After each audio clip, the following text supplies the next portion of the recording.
seconds. Start. Mr. Vice Chairman, I rise to associate myself fully with the resolution and the concern which has been expressed from all the various sections of the House regarding the urgent necessity of developing rural industries.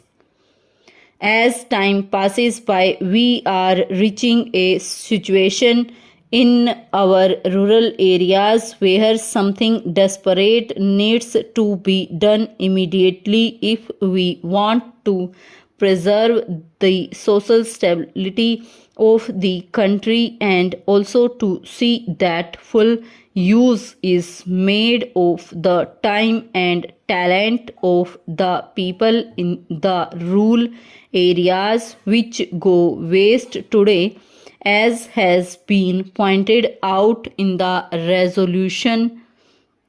Sir, the Planning Commission and the Government of India have applied their minds to the various isolated aspects of rural industries, and some valuable reports have been published and some important recommendations have been made in these reports which need consideration.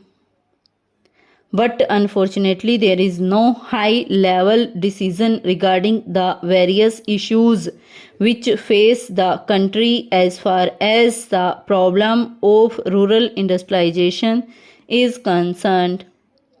We are not quite clear as to what first of all rural industries mean and what rural industrialization implies.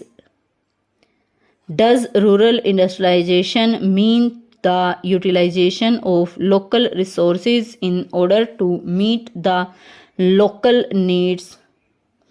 Or does rural industrialization imply the creating of surplus in the rural areas which could be exchanged with the surplus in other centers of the country and thereby create a richer life for the rural areas?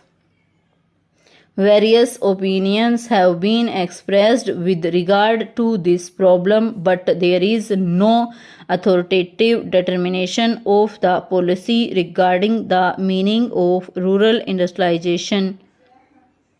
It has been suggested that if such import of capital and skill from urban centers were to mean merely the multiplication of industrial centers in the rural areas, such an industrialization of the rural areas would nullify the advantages that are likely to accrue as a result of the rural industrialization. The time has come when some decision has to be taken as to what we really mean by this rural industrialization. There is also difference of opinion regarding the authority that should undertake the responsibility for this rural industrialization.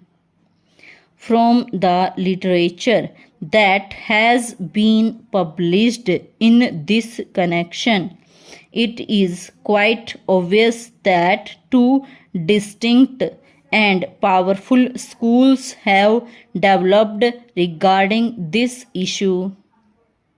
On the one hand, there are people who believed that the task of rural industrialization should be entrusted to the village panchayats. Stop.